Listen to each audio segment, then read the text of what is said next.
But we do have, I guess you could say, not a tailwind, it's a headwind, I guess would be a better description, but it is, it's a headwind. And when you think of it, that's, in my opinion, it would be much higher. But you look at what they want to do. They want to raise everybody's taxes, everybody. And they want to do the Green New Deal, which will decimate our country and decimate. It's ridiculous, too. It's childish. I actually say the Green New Deal is childish. It's for children. It's not for adults. Anybody that believes in that is, I don't know, maybe it's politics. I don't even think it's good politics. They seem to think, so we'll see how they do. But I don't think it's good politics, that it'll decimate our economy.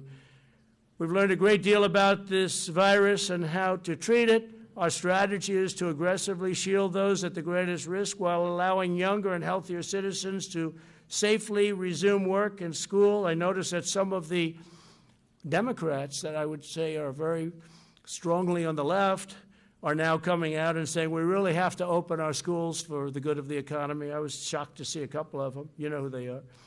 We urge all Americans to socially distance and avoid large crowds and all of the things that we talk about all the time. We have to go and make sure that everything's in good shape. We really are. We're coming back very, very strong. We're doing very well with the virus because all of those states that everybody thought would be in a bad position for a long time, they're all coming down. The governors have done a great job. Don't forget, we're dealing with governors. Some have done a fantastic job. All have worked hard. Some have done a much better job than others, and someday, if you'd like to know, I'll give you the good ones and the bad ones. We'll give you some good ones and some bad ones. But by contrast, the never-ending lockdown being proposed by some, mostly, I guess you could almost say almost all in the Democrat Party, would inflict unimaginable harm to our people and to our health for decades to come. It'll hurt our economy, and they view that as a good thing. They actually view that as a good thing because they're interested in one date, November 3rd. And I actually think it's bad politics, and I think they're starting to come along because I'm seeing more and more people want to open up. And you see the devastating results of lockdowns, too. You know, you have depression and suicide and drugs and alcohol and bad marriages. Marriages that were very good turn out to be very bad. It's an amazing thing, and it's who would think it? But people get along for 20 years. I guess they didn't know each other very well, and now they're not getting along. And you had the opposite also. You've had people that get along better. They like each other more than they thought. That's okay, too. That we like. But the other situation is very, very, very, very bad. We'll develop a vaccine. We're going to have it very soon, and we're ready to distribute it, and we've got the military ready. Logistics, it's called. And we'll end this pandemic, and we will rebuild the greatest economy in the history of the world. You know, we created the greatest economy in the history of the world, the highest stock market ever. And we're very close to getting that back. And that, I have to say, is way ahead of schedule. Highest stock market ever, best employment numbers for African Americans, Asian Americans, Hispanic Americans. And by the way, Hispanic Americans just set a record for new jobs. African Americans just set a record for new jobs just now, during the pandemic, the last month. And Asian Americans just set a record for new jobs. So we're very proud of what's happening, and I will now sign the executive action, and then if you want, we can ask a few questions. Okay, Kelly? Yeah, let me do this first, and then you can do some questions. Thank you very much.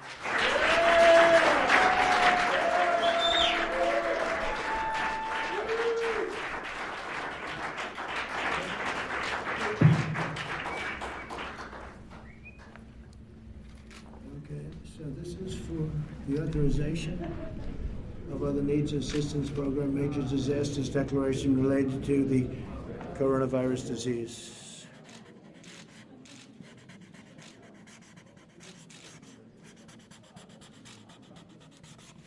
Okay, got it?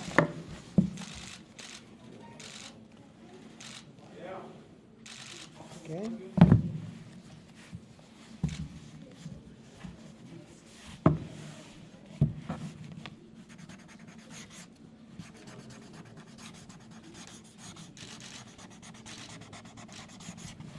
So this is authority invested in me. This is the payment relief during the COVID-19 pandemic.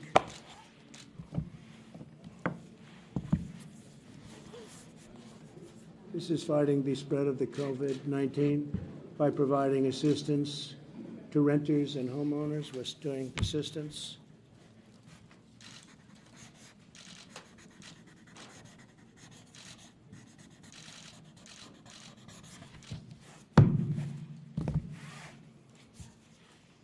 And this is deferral payroll tax obligations. So this is your payroll tax obligations, which we're going to end up terminating eventually, right?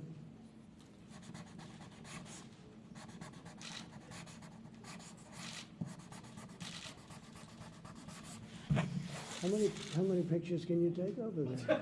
I mean, you're taking hundreds of pictures. What are you doing? Okay. I will. So that's the story. Would anybody like a pen? Would anybody like a pen? I do. Would anybody? Why don't we hand these? We'll hand these out to you in the back. Okay, fine.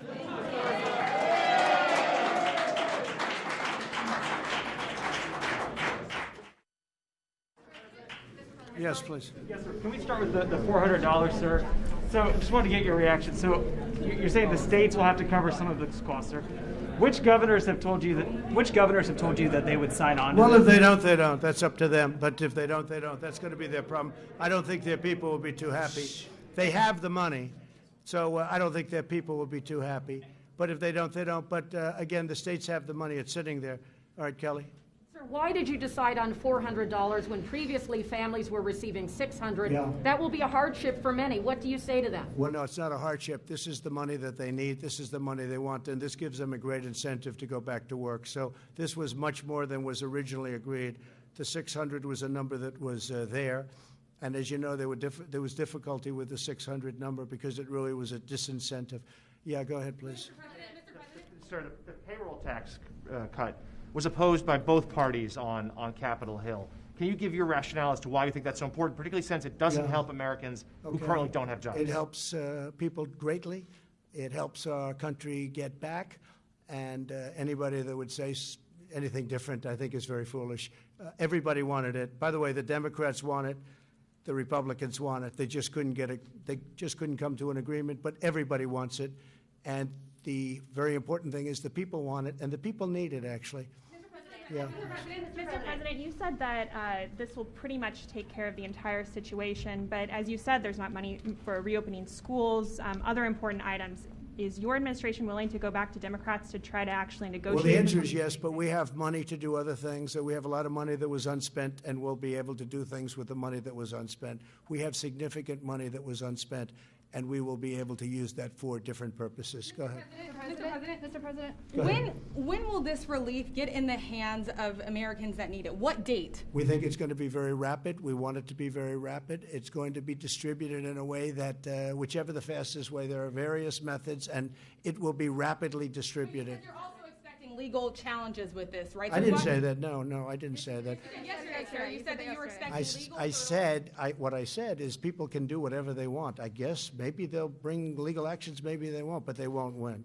They won't win. If legal action is brought against you on this, why not just work with Congress on this deal? Well, I'm not saying they're not going to come back and negotiate. They might very well come back and negotiate. You're signing an executive order today, and Americans want to know when they're going to see this relief. Very soon. They're going to see it very soon. Look, there it is, right there. Excuse me.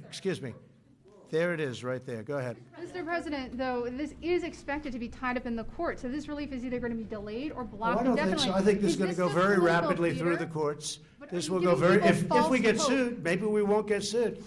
If we get sued, it's somebody that doesn't want people to get money, okay? And that's not going to be a very popular thing. Go around Congress. Are you trying to set a new precedent that the president can go around Congress and decide how You ever money hear is the collected word and spent? obstruction? They've obstructed. Congress has obstructed. The Democrats have obstructed people from getting desperately needed money. Go ahead, please, right here. President, No, why do you keep you're saying finished. that Go you ahead, passed please. veterans' choice? Please. You said you passed veterans' choice. It was passed in 2014. Okay, excuse me. Go ahead, But please. it's a false statement, sir. Okay. Thank you very much, everybody. Thank you very much.